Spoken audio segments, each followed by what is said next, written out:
Welcome to Housing for Huntsvillians, the podcast, a podcast about one couple's quest to eliminate homelessness in Huntsville by August 2026. Hello and welcome to Huntsville. This is our first, or Housing for Huntsvillians, we haven't decided. Anyway, welcome to the show. I am joined today by Mandy Kilgore, who is the Chief Goodness Officer and founder of Community of Hope. And when I first started asking about, hey, who is working on housing and homelessness in Huntsville, your name came up very quickly. Oh, good. Yes. That makes me happy. Totally. So I reached out to you right away, and it's taken us a long time to get scheduled, but I'm very excited about what you're doing. I'm excited to let people know about what you're doing, and excited to talk to you about how what you're doing intersects with what we're doing. Absolutely. I'm very excited to be here. Thank you for the invite. Of course. Thanks for coming. Let's do a little overview of what Community of Hope is, like just kind of a elevator pitch. And then I want to get into your story. Okay. And then where we overlap, and then maybe where Community of Hope is going and how people can help. Great.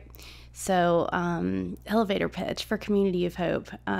It's a huge project, massive project. So elevator pitches can be somewhat difficult, Totally.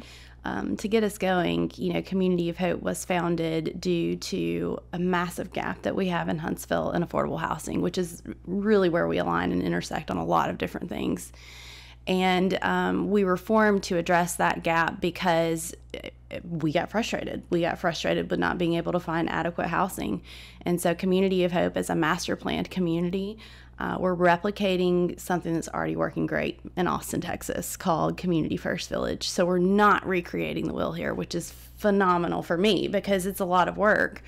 We're just copying and pasting what works well from Austin, Texas to Huntsville, but we're applying all the Huntsville vibes and things that we need to make sure that it's Huntsvillian focused. Our campus is pretty exciting. We're looking initially at 150 homes. We're looking for 50 acres. Why 50 acres? Because we want to have workforce development. We want to be viewed as a working farm, a community place where people can come out and join us in a lot of different ways. So 50 acres allows us that space, but it also gives us a little bit of flex to grow if we need to. So 50 acres, we have to be in Madison County, which I know we'll get into on the zoning piece, but because of the barriers that we face as an organization in zoning and coding. For Community of Hope to be in the city limits would be phenomenal, but it's just not going to happen. So we're going to kind of bypass that and find a place that it will happen. And then 150 homes, and then we'll have like the supportive elements that our friends need: mental health on site, workforce development on site, addiction therapy services on site.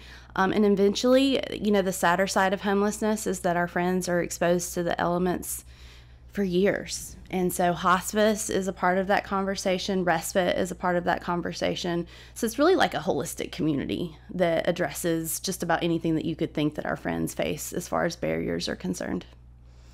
What a concept of having things that people need within walking distance and living densely. I love it. Thank you. We're excited about it.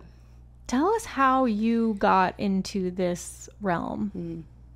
Yeah, that's a broad question too. And it started for me really not even in Huntsville. I was living in Huntsville, but flying back and forth to Dallas, Texas.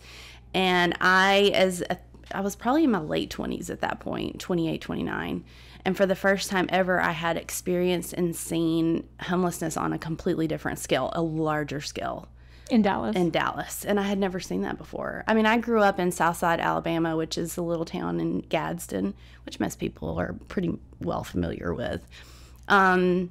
And in Southside, growing up, I don't remember seeing homelessness. I just don't. I was born in 81, so grew up in the 80s, 90s, and I remember being with my parents and never once looking out the window and saying, who is that person? Or what's their sleeping bag doing right next to them? So I didn't experience that. So when I went to Dallas for the first time, I'm like, whoa, what is this? And that's really where my heart started to, just have this passion for these people. And then to top it off, I was working in a dental clinic that addressed homelessness, that had homeless individuals coming in and getting their dental needs taken care of. And they would say things to me like, I'm here to get my one tooth cleaned for the day. And I would, it was a joke, you know, and so I would laugh, and my heart just began to open up to these individuals and wanting, yearning to know more. Why are you here? How long have you been here? Where are you from? Where is your family? Where are your parents? So that journey in Dallas brought me back to Huntsville and wanting to find our homeless community here in Huntsville. And I found them like 10 years ago in a camp by myself, driving down off the parkway, and I jumped out of the car, and my gift is to let people where they are, no matter what experiences you've found in life. So yeah, that was a decade ago, and I started serving the homeless as any other person would, blessing bags, serving food, serving hot food out of my vehicle, taking people to laundry day, coffee. I've moved camps. I've interacted with the city on why they're closing camps. There's been a wide variety of things that I have done, but through that, that's where that frustration comes back into play. Like, I got frustrated with not being able to move people into that next step when they were ready. Some people aren't ready, and that's okay. But when they're ready, where do they go? And there's still, to this day in 2024, not a very conclusive answer to where do they go. Absolutely.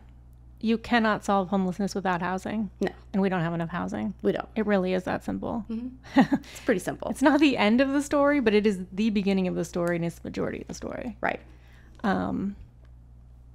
So much to think about there. I mean, first of all, that's amazing that you cared. A lot of people see homelessness, and a lot of people even interact with extreme poverty and don't get involved. So I appreciate that you did. You know, and the point you made about growing up outside of Gadsden and not seeing homelessness, there's a myth that homelessness is caused by poverty. Well, in the United States, poverty, and when you compare municipalities, mm-hmm. poverty is actually associated with lower levels of homelessness. Mm-hmm. Homelessness thrives amid affluence. The richer the city is in terms of median income, median household income, the greater their levels of homelessness, all else equal. Mm-hmm. So the idea that if we solve poverty or we just raise wages, we're going to get rid of homelessness is just not accurate. Again, it's a housing issue, mm-hmm. which is what you see when you compare a place like Dallas, which has a much higher median income than a place like where you grew up. Mm-hmm. So,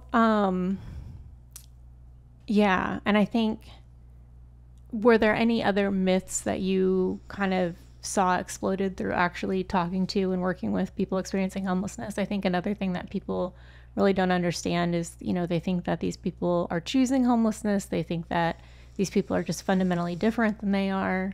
Mm-hmm. Whereas in my reading and experience, it's an issue of precarity. And we're all a lot more precarious than we like to admit. You know, homelessness could genuinely happen to all of us, right? Yeah, anybody. Right. Yeah, totally.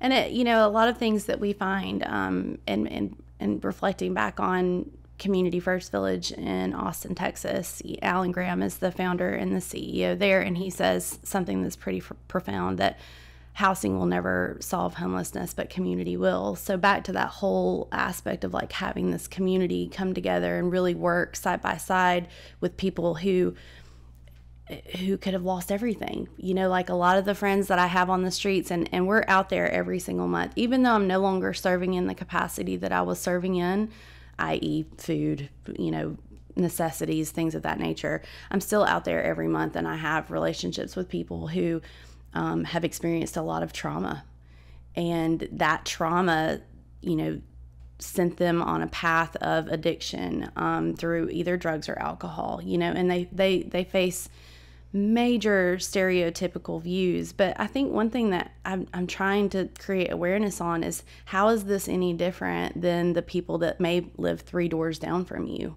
3 doors down from you, you may have an alcoholic or someone who's addicted to drugs, but they may have community that can support their addictions, whereas homeless friends are on the streets and they have lost that through broken relationships, through trauma that they've experienced, through trying to get away from someone that they no longer wanted to be around.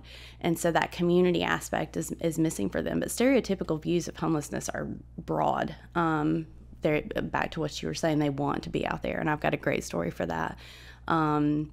They are addicted to drugs. They have mental health issues. And one of Community of Hope's core values is to break down stereotypical views. And last year we launched Meet Your Neighbor.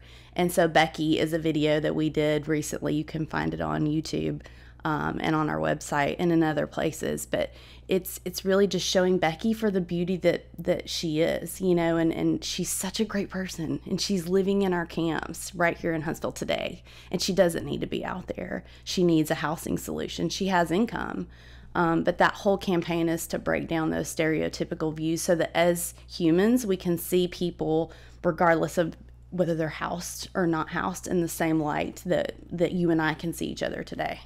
Absolutely. And a large portion of people experiencing homelessness have income. A lot of them have jobs. A lot of them have Social Security income, just not enough to afford housing. Yeah, I think, I haven't looked at the numbers recently, but the average income for houses right now, I think, is like $1,200. The average rent in Huntsville is $1,200. If you're on Social Security and you're making $864 every month, where does that allow you to think about housing in Huntsville at an average rate of $1,200?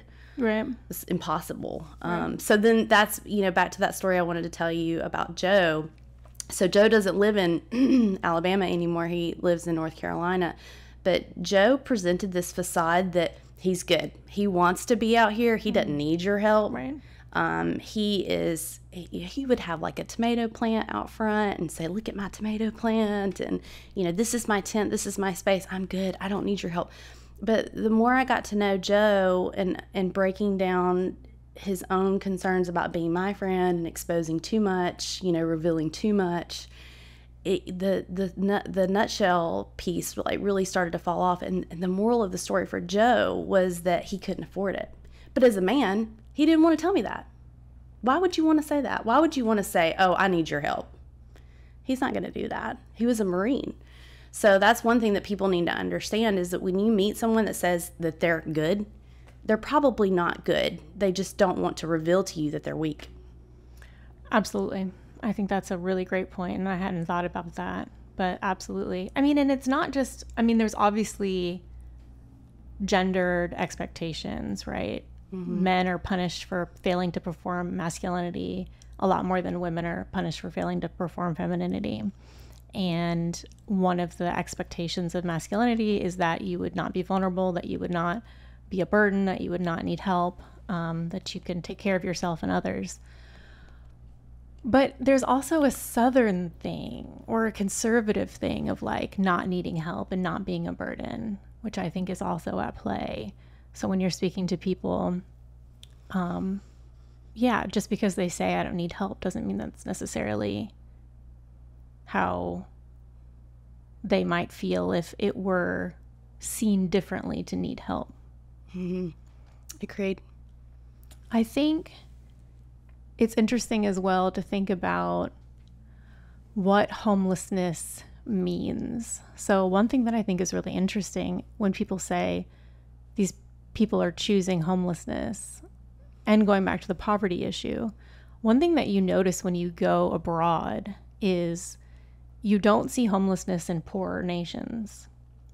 You know, when you go to like really poor parts of like South and Central America, and you go to like really poor parts of India, people aren't homeless. Now, they don't have nice homes. Yeah. They're not, the safest, most attractive structures you've ever seen, but they're better than tents. Mm-hmm. Tents are terrible. Tents are pretty much the worst thing you could possibly like inhabit. Yeah. Besides like literally nothing. It's right. It's literally one step above absolutely nothing. And it's illegal to live in anything between a tent. Well, I mean, it's illegal to live in a tent. Let's be real. Homelessness is criminalized.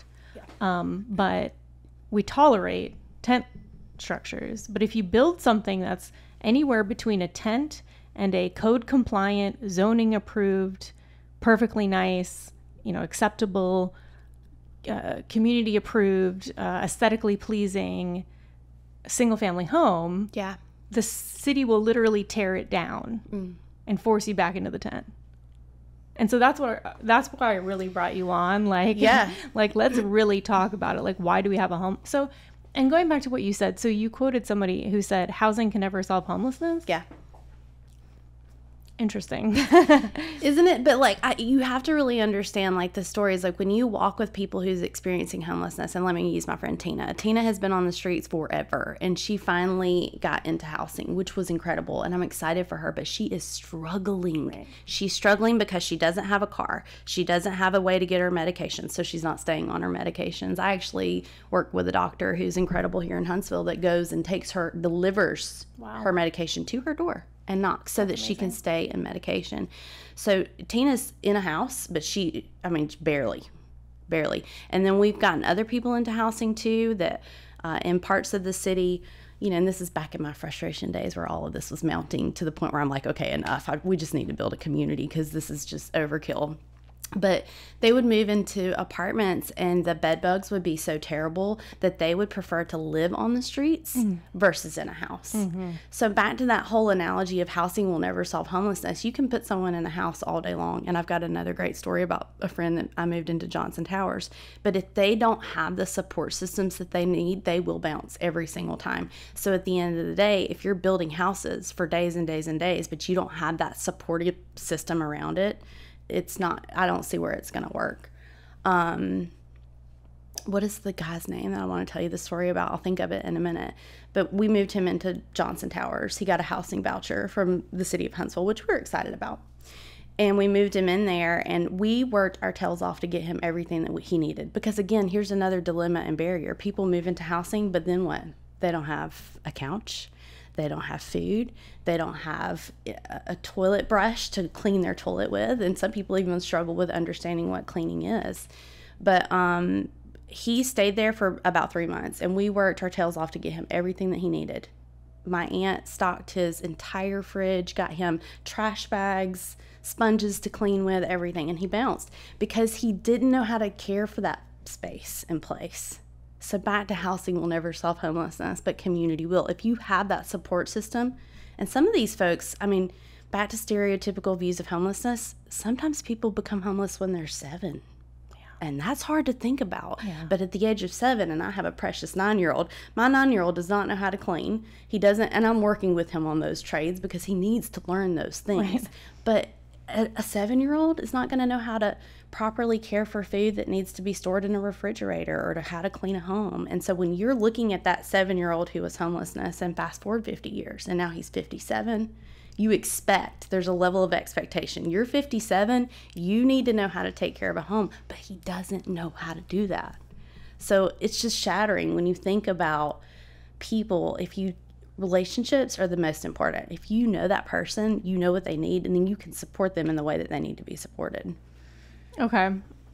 Thank you for that context. I think that in terms of simply giving someone a home is not going to fix their problems. Correct. Completely agreed. Depending on the person. Right. So I kind of look at it like, first of all, I want to make a point about community, which is I have written about politics my entire career, starting before I graduated college, and thinking about like what matters. Mm-hmm. And over the past few years, I've really come to believe that if there's one problem that is the highest leverage problem to solve for humanity and for Western countries in particular, it's loneliness. I do think community is absolutely everything when it comes to like the Harvard study, right, where what matters the most in terms of health and happiness and longevity, it's community, it's connection, it's not being lonely. And so I absolutely think that you can solve a person's material deprivation, and they can be worse off if in doing so you sever them from their community. And that's part of what makes me insane about policy, is that when you tear down a tent encampment, you're severing that community. Like those people have formed community. They have. It's not ideal, Yeah. but it's better than not having that community. And when you say, well, why don't we just ship the homeless people to X, Y, and Z? And why don't they just move out to, whatever far-flung place? Because that's not where their community is. And that's why when you raise the rents hundreds and 100% over 5 years, and you displace people out to the county, it's not just bad for them. It's not just bad for the environment, but it's bad for the entire area, because you're severing them from their community. Totally. So completely agreed there. The way I kind of look at it is there are three kinds of people experiencing homelessness. Okay. You have people for whom all they need is a place to live. They can afford to live there. If you lower the average cost of housing, you eliminate most homelessness. There are people then who, even with cheaper market rate housing, are still not going to be able to afford it. Those are the people who need cash assistance. And then you have a very small percentage of the population for whom cash assistance and cheaper housing is still not going to be enough. These are people who need workforce development, mental health, addiction, and then a very, very small percentage of the population, even when offered these services, need help getting and staying in them. And so these people need guardianship. Does that comport with your experience? Yes. And in fact, the way that Community of Hope will be built and structured, it consists of 3 different types of people, tier 1, tier 2, tier 3, and we can get into all the analytics of how that actually works. But tier 1 would be that people are somewhat very stable, that they just need that space and they need a hi neighbor every now and again and maybe some encouragement, but they already have a job, maybe they already have a vehicle, they're just experiencing homelessness, for a variety of different reasons. And then tier 3, just to kind of fast forward, is really people that need mental health support. They need a lot. They need a lot of love. They need a lot of time, and they need a lot of patience. And most of our systems built within the community don't allow for any of those, but specifically patience. People don't have patience for people to be able to heal. And that's what I love about Community of Hope. Community of Hope is permanent housing. A lot of people have a problem with that because they think, oh, well, homelessness, people need transitional housing, they can transition, and I want to say, well, if you have lost a child and you have become addicted to whatever that is, substance to deal with that loss, and now you are homeless because you have lost everything due to your addiction, and then you come into a space where in 3 months, I'm telling you, you're going to have to get your act together in 3 months. People start projecting and thinking, oh my gosh, okay, I have 90 days and now I only have 60 days and now I only have 30 days. And where's the healing in that conversation? If you have anxiety about the next step, there's no time to really heal. So Community of Hope is permanent supportive housing. We will have that space for people to breathe. I want to call them hair on fire rooms. I've already kind of talked to my board about it, but we get calls 24/7 about people who have their hair on fire in that moment. And I need to be able to figure out what's going on with them without them bouncing around to 100 different agencies to figure out where they can go for support. So we're excited about our efforts. It's different. We're not going to be transitional housing. We don't necessarily believe that everyone's going to be able to transition as society has created that word of transitioning to what, from what, and that's hard to tell until you have that relationship. I love that. And it reminds me of the thing that I think people have a hard time grappling with if they've never experienced it, which is that poverty causes brain damage. Your brain operates differently on scarcity. Oh, yeah. And we've shown this in the lab. We've done observational studies. When you don't have enough of something, your brain starts screaming at you, and it makes you make worse decisions, particularly decisions that are more short term. So when you look at somebody and you say, oh, they're poor, why are they making that decision? Why are they acting like that? Because they're in crisis. And if you were in crisis, you would also be making bad decisions. Yeah. Because it's a thing that happens to people who are in that situation. So absolutely, putting someone in a situation of artificial precarity where they have to worry about where they're going to live in the next 90 days causes them to operate suboptimally. I couldn't agree more. But I have had like detailed conversations with people, you know, that they'll say, oh, well, you're just creating an environment where people will want to stay. And that's the furthest thing from the truth. Like, we're creating an environment where people can heal and restore. And then once that happens, something miraculous happens next, which is I feel confident. I feel worthy. I feel like I can take this job. I have a home. I can take a shower. I don't have to smell terrible when I go in for a job interview. I have a neighbor that will help me with a resume. I feel confident enough to be able to take that next step. So just like in Community First Village in Austin, Texas, some people stay because they're in that tier 3 category, and the trauma that they've had on their lives, it's just where they're at, and we have to love them where they're at and accept them for who they are and not continue to encourage them to be something that they'll never be. But then there's the people who are like, man, I feel so good about what I'm doing in my workforce development on site here. I feel like I can go and get a job now. I feel confident in that. I feel like I can leave this tiny home and this community and fly. And I'm like, that was the turn on for me at Community First Village. I've been out there 5 times. John Meredith, city council president, went out there and met us in August of this past year, and I'm in love with what they're doing because they get down to the level of, I want to know who you are, Kathy. I want to know where you're from, what do you love to do, what do you not love to do, and I want to build a relationship with you so that we can see you get to the next level, whoever that person is that we're talking to. And it's exciting to see that. It's very exciting. It's so interesting because it's like, okay, we need to threaten people with homelessness and poverty or they won't work. And it's like, well, is that true of you?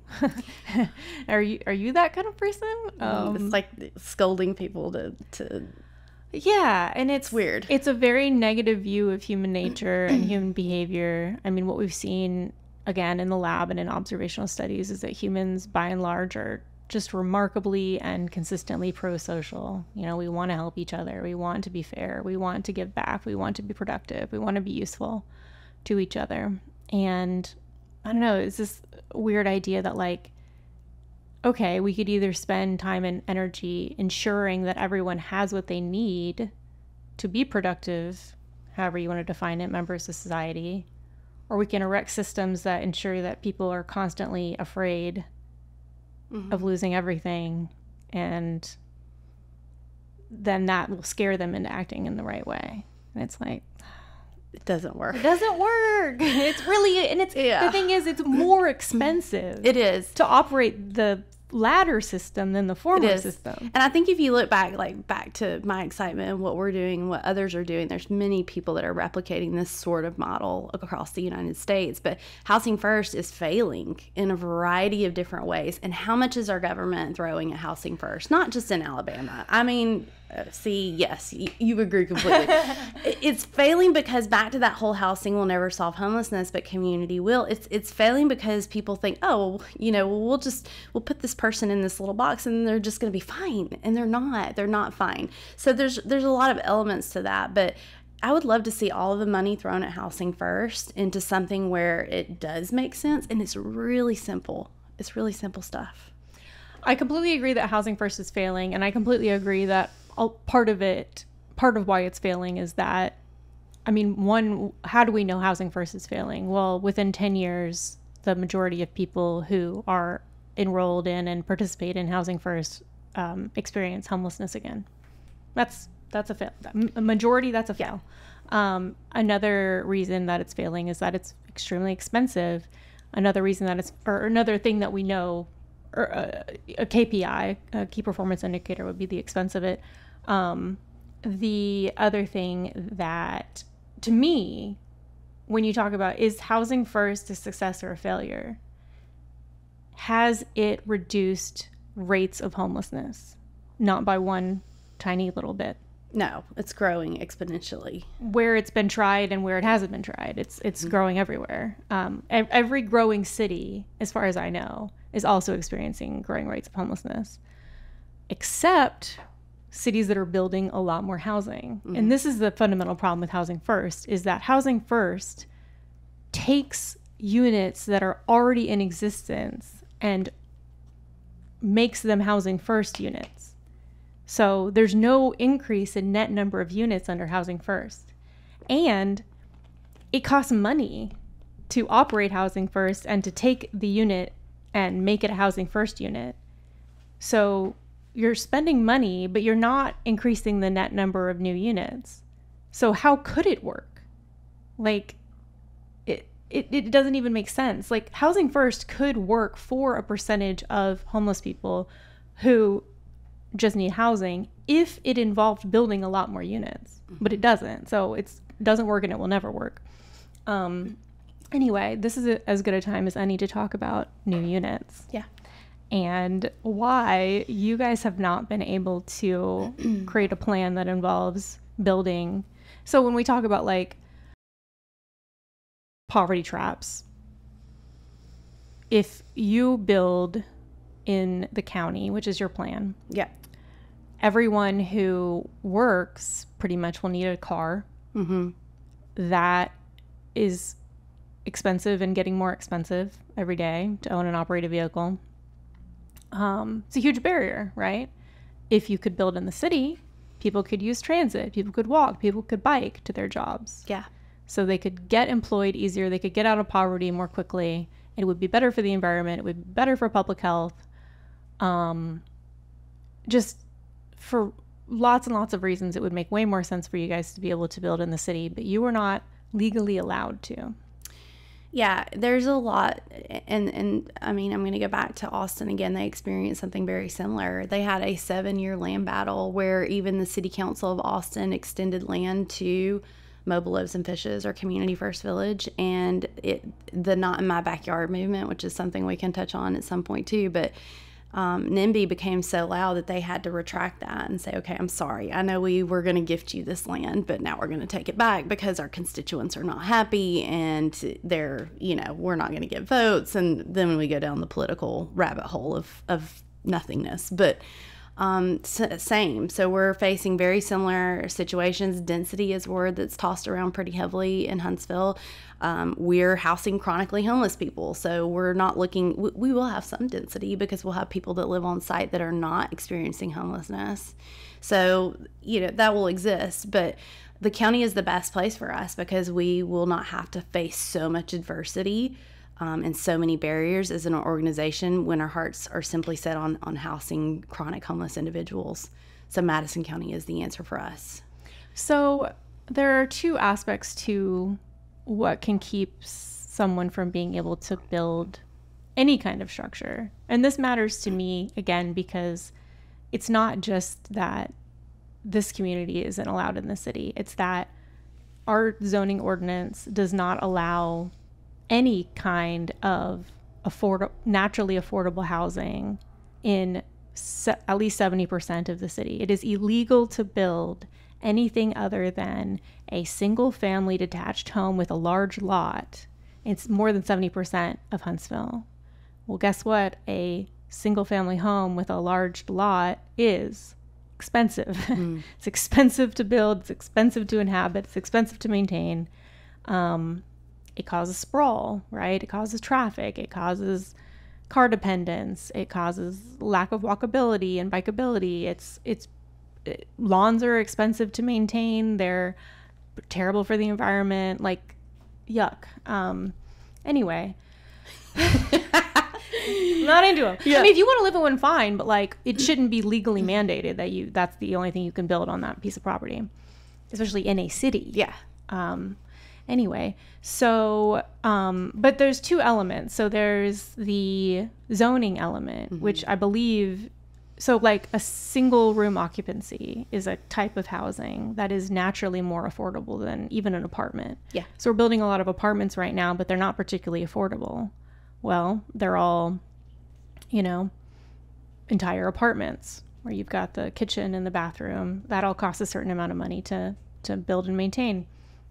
Single room occupancy is essentially, it's kind of like a boarding house, right? So you'd have rooms that people live in, and then you'd have more shared bathrooms and kitchens. So maybe 2 units would share a kitchen and a bathroom, or maybe a hall would share a kitchen, and then there would be like a few bathrooms sprinkled in, or however but it's a cheaper way to build. Totally. It's illegal. It's illegal to build that in Huntsville, which is wild, and why we have a homelessness problem.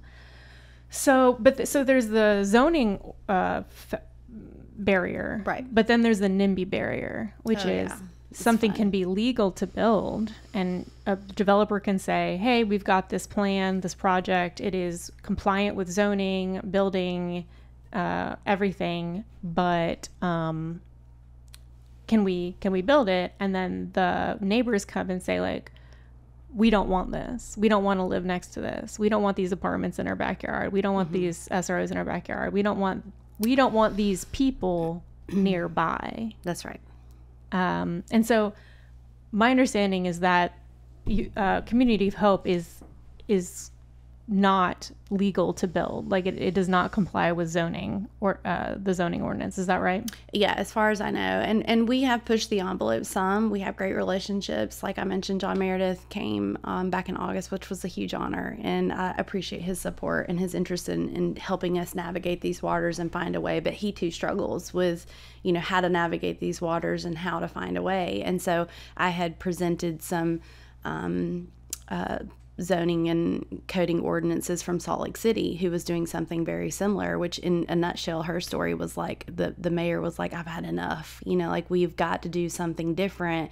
Whatever you can do, make this happen. And so they ended up taking city property that was unused and pushing forward a model very similar to ours. And they too are facing barriers. It's just things that make sense. For me, I'm thinking, okay, from a city perspective, how much money are we spending on HIMSI for our homeless community? How much money are we spending on the police department for our homeless community? Our hospitals are overrun with homeless individuals because they have nowhere else to go in time of crisis. We've got fluctuating weather situations where it's either freezing cold and 12 degrees or it's burning hot, and people need that palliative relief and they're not getting it. So we're wearing our city infrastructure out on not addressing this issue. And my number one concern every time is like, guys, this is back to simple. This is super simple. Like, why are we making this overly complicated? And the dollar is really what it boils down to. There's a revenue piece involved in this where, they think about city infrastructure and back to what you're talking about with single dwelling occupancy, like they want those tax dollars, that revenue to flow through and that capacity. And so again, we push the envelope. I could be in front of city council for days. In fact, in 2014, I think I told you this, in 2014, there was another girl who tried to do something similar, and she took her tiny home to the city council, and they said not only no, but heck no, and see your way out the door. And that good effort eventually dissolved because of the barriers that we face as organizations trying to do nothing more than good and really solving a lot of the homeless issues that our city is facing, as far as the police and HIMSI and our downtown areas being run amok, and how many police are shooing them out of Big Spring Park right now. And you know what I'm saying? Like, why do we make things so complicated? Yeah, I mean, the average cost to a city, and this does not include all of the costs, but in terms of like some of the more measurable costs, is $50,000 to $100,000 per person experiencing homelessness per year. Mm-hmm. So it's a very expensive problem. Yeah, and it's interesting too, because my understanding is that, like I said, 70% of Huntsville is zoned for single family homes. And yet we're getting all these apartment complexes for high income people. And my understanding is that the developers are buying the lots and then going to planning, zoning, I guess the council. I'm not sure actually how it works, but they're getting the lots rezoned for multifamily. So it would seem like, I mean, your barrier, it sounds like, is the lot sizes are too small, that the zoning ordinance mandates a lot size that's bigger than your plan. Yeah, and back to things that I just like avoid, back to where I'm so glad that you guys are not avoiding it. But I avoid it because I view it as a time waster for me. Am I going to sit in a city council meeting and talk for 10 hours about how close a house is to another house when yet you go down South Parkway on the right hand side, and I think it's called the Dairy, but their house is, I mean, like, you could literally, like, me to you, I could give you a salt shaker from my window to your window. So it's already happening in Huntsville, but yet we still get the no. And I don't want to fight it all day long. I've got other things to do, like house the homeless. I don't want to sit there and be in that litigation, but I'm so grateful that you do, because we need people like you fighting this good fight, because it's such a barrier for us and so many others that want to do similar works. Absolutely. To me, I just think this is a policy choice, and it's a choice to have a zoning ordinance that mandates a certain kind of artificially expensive home that, again, is bad for a lot of things that you would not want.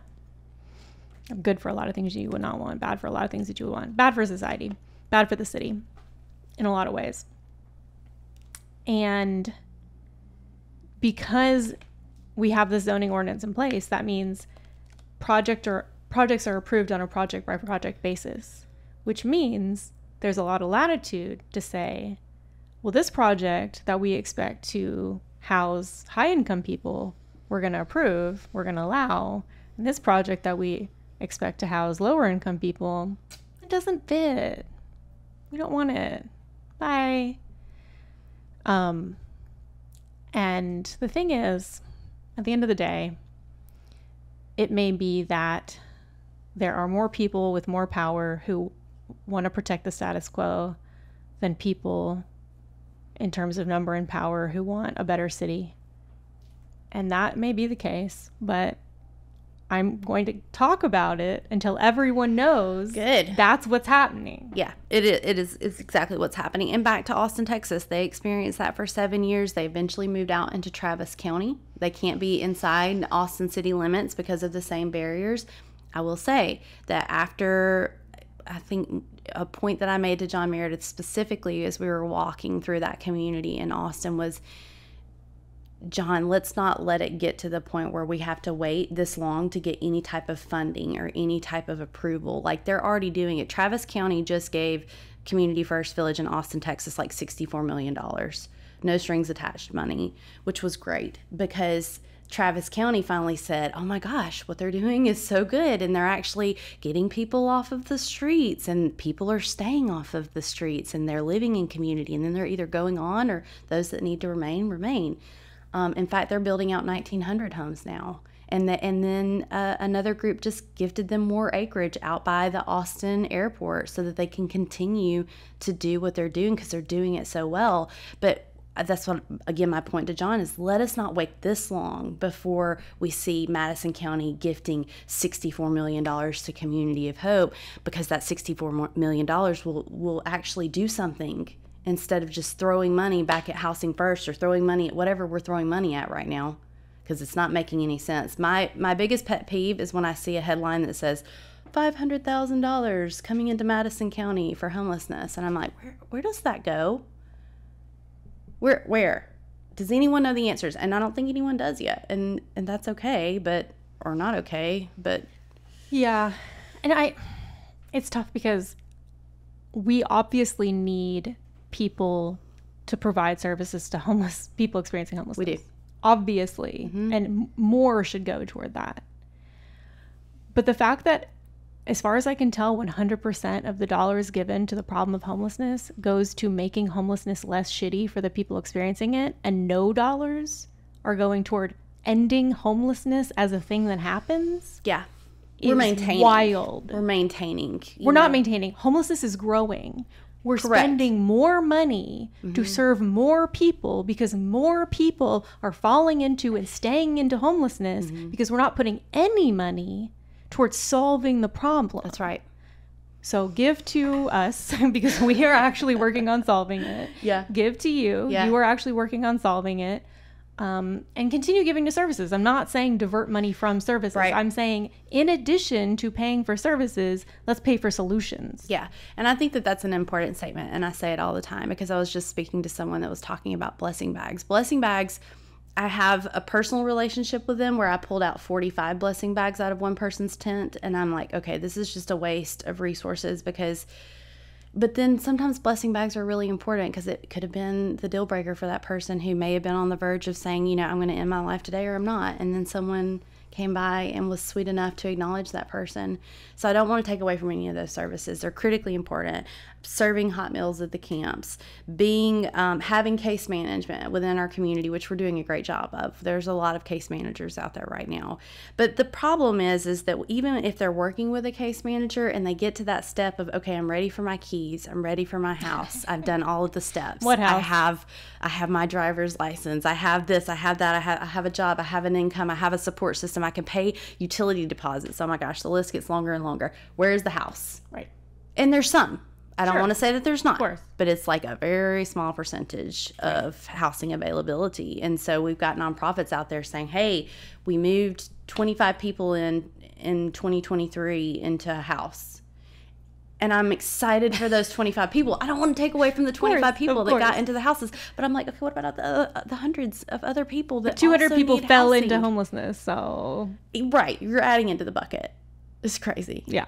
Crazy. Yeah. Anyway, whew, I'm so happy that you're so passionate about it. How can people get involved? With Community of Hope? Yes. Yeah, so we're looking for land, as is everyone. You mentioned the developers earlier. They're out there, and they're paying premium dollar for land. So nonprofit, you know, who's wanting to pay, our first fundraising goal is $2.5 million, and we actually increased our goal. We were at $1.5 million, and we became obsolete because Amazing. as Huntsville grows, you know, those numbers grow, and we could no longer find 50 not acres as amazing. for $1.5 million. So we increased it to $2.5 million. But I called somewhere on South Parkway not too long ago. They had 48 acres, and I'm like, yeah, I'm just curious as to how much this 48 acres is, and he's like $9,599,999. I'm like, what? I can't compete. So, but here's what's cool and things that I know. There are people in Huntsville that have land. There are people in Huntsville that have family land. There are people in Huntsville that want to legacy give. This is a great opportunity for naming rights. If that's important to you, we can name a road after you, or a house, or the mental health facility, or whatever that looks like. So there's great opportunities for you to be involved and not only with your financial backing, but your time, talent, and treasure. Like there's treasure being financial, but like there's so many different ways that you can support our community. So we're fundraising. That's really all we're doing at this point. Fundraising starts with fun, right? So it's about connecting with people and letting them know what we're working on, letting them know that we're looking for land in Madison County, and that we're working to raise those dollars to equal that 2.5 so we can pay cash for that property. We're not interested in taking out loans right now because it's we're in a very weird place in 2024 with a lot of different conversations about things that are way bigger than us. We're talking about the dollar and where the stability of the country is and all of those things. So we're not going to mess with that as a nonprofit. We want to pay cash for that land. So we're fundraising. That's phase one, is to purchase property, and that's going to happen. I have no doubt. I would not continue these efforts if I felt that it was going to fail. This is going to be a cool place. So communityofhope.org is a great place to find us. And then you are still doing some direct community work with people experiencing homelessness in the camps. Yeah, well, and our partners at Downtown Rescue Mission, which I know you had Keith on early in your series, which Keith First is one. Awesome. I love working with Keith. But we are at the Downtown Rescue Mission once a month, and we're working with women who are experiencing homelessness. They're either coming in the emergency shelter side or they are staying there. And we're paying them an hourly wage to work and hang out with us. And we're handcrafting goods like earrings and necklaces. And so those women are finding dignity and worth. And we're spending one-on-one time with them. And then we're mailing those earrings out to anyone in the community that's interested in getting that, which is super cool. And then we're in the camps once a month also. We just go out to continue to build relationships. I don't take stuff anymore. I used to take stuff. And sometimes I'll still take stuff. And stuff meaning chapstick and blankets and tents and all of the stuff that comes with homelessness. I will take it if you gift it to me to take out there, but I'm not seeking those types of things anymore. I'm really just focused on who is out there, how long have they been out there, do I know them, do I know their name, how do I get to know them. Fantastic. Yeah. Awesome. And for us, we are building our list of people who care about this, so sign up for our email newsletter. Probably the best way right now is just to go to HuntsvilleNewLiberals.com. Or Housing for Huntsvillians. Or Housing for Huntsvillians. There's a little form there. And then, we're going to start going to city council meetings and planning commission meetings and learning more about the process and how to streamline abundant, affordable housing to end homelessness in Huntsville and surrounding areas. Yeah, I'm excited about that. Me too. It's hard work though, so yeah, it takes a lot of hard work and effort. And let us not be one of those organizations that sizzle out, because of adversity, because it's there, and we will continue to face it. But I'm excited about what you guys are doing. Thank you. Yeah, I'm excited about what you guys are doing. I think that I am just motivated by the belief that there is no higher leverage thing to do in politics than to work at the most local level possible. Couldn't agree more. And that there is no higher leverage thing our city could do to improve every aspect of our citizens' lives, and disproportionately our citizens who are more marginalized, than to build a lot more abundant, dense housing. Yep, I agree. Awesome. Thank you again for coming. Yeah, thanks for having me. Thanks for tuning in.